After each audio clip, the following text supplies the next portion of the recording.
हर फैसला ना असल में एक रास्ते का चुनाव होता है।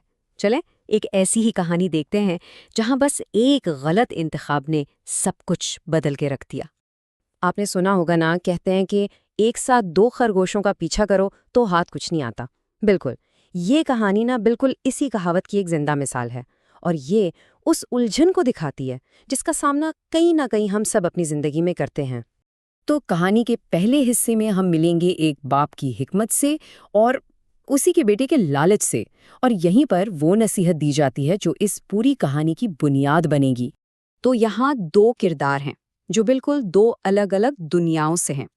एक तरफ हैं समझदार बाप अरुबिंदो, जिनके लिए तजुर्बा ही सबसे बड़ी दौलत है। और दूसरी तरफ है उनका बेटा अगस्त्या, जिसकी नज़र सिर्फ और सिर्फ पैसे और अफवाहों पर रहती है। और ये है वो नसीहत जो इस कहानी का, आप समझ लें, मरकज है। अरबिंदो अपने बेटे को समझाते हैं कि सुनी सुनाई बातों पर नहीं, अपने तजुर्बे पर यकीन करो। लेकिन ये वो सबक था जिसे अगस्त्या बहुत जल्द भूलने वाला था। चलें, आप कहानी उस मोड़ पर आती है जहां अगस्त्या का सफ़र शुरू होता है। उसको एक दावत मिलती है, लेकिन रास्ते में एक अफवाह उसके इरादों और उसके किरदार दोनों का इम्तिहान ले लेती है। सफर शुरू तो एक बिल्कुल साफ मंसूबे से होता है। मुल्कपुर गांव में एक शानदार दावत है जहां 100 पुजारियों को तोहफे मिलने थे, यानी अगस्त्या के लिए मंजिल और मकसद दोनों वाज़ेह थे। लेकिन सफर हमेशा प्लान के मुताबिक कहाँ होता है। रास्ते में अगस्त्या को दो नौजवान मिलते हैं और उनकी सुनाई हुई एक खबर उसके दिल में लालच का बीज बो देती है। और इसी को कहते हैं सुनी सुनाई बात, मतलब ऐसी इन्फॉर्मेशन जिसकी कोई तस्दीक न हो, बस एक अफवाह। और यही अफवाह थी जो अगस्त्या को उसके असल रास्ते से भटकाने वाली थी।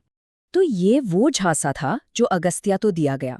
देखें, एक तरफ मलिकपुर की दावत और दूसरी तरफ मोगा का वादा जो हर लिहाज से बेहतर लग रहा था। ज्यादा अमीर मेजबान, ज्यादा बड़ा इनाम। लालच के लिए तो ये एक परफेक्ट जाल था। लेकिन सवाल ये है, क्या ये सच था? और बस यहीं से अगस्त्या के भटकने का सफर शुरू हो जाता है। लालच और अफवाहों के पीछे भागते हुए वो एक ऐसे रास्ते पर निकल पड़ता है जो कहीं नहीं जाता। तो अगस्त्या का सफर किस तरह बेमकसद रहा।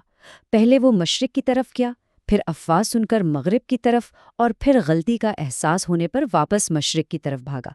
इस फजूल की भाग दौड़ में वक्त और मौका दोनों उसके हाथ से निकल गए।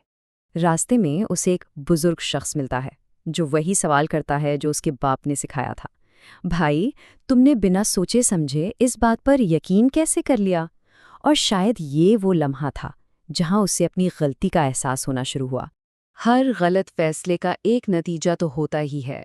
अब वक्त आ गया था कि अगस्त्या अपनी इस भटकती दौड़ का अंजाम देखे, खाली पेट और भारी दिल के साथ। और पहला बड़ा नुकसान, जब तक वो मलकपुर वापस पहुंचा, दावत खत्म हो चुकी थी। जिस असल मकसद के लिए वो निकला था, वो हाथ से जा चुका था। ना खाना बचा, ना इनाम, कुछ भी नहीं। एक मौका तो गया। अब उसने एक आखिरी मायूस कुन कोशिश की। वो वापस मोगा की तरफ भागा, इस उम्मीद पर कि शायद उस अफवाह वाली दावत से ही कुछ मिल जाए। और आखिर में नतीजा सिफर, बिल्कुल जीरो। दो खरगोशों के पीछे भागने वाला दोनों ही गंवा बैठा। वो बिल्कुल खाली हाथ था। लेकिन कहते हैं ना, हर नाकामी अपने साथ एक सबक लाती है। तो अब वक्त है इस कहानी के असल पैगाम को समझने का, वो हिकमत जो सिर्फ नाकामी से ही मिलती है। थका हारा और बिल्कुल खाली हाथ अगस्त्या घर लौटता है। अब उसके पास बस एक ही रास्ता बचा था, अपनी गलती मान लेना और उससे सबक सीखना। और यहाँ बाप ने मसले की बिल्कुल जड़ पकड़ ली। उसने समझाया कि बेटा, असल कसूर उन नौजवानों का नहीं, बल्कि तुम्हारी अपनी लालची ज़हनियत का था। उसी लालच ने तुम्हारी अकल पर पर्दा डाल दिया था। और दूसरा अहम पॉइंट ये था, लालच तो था ही, लेकिन अपने फैसले पर कायम ना रहना भी नाकामी की एक बहुत बड़ी वजह थी।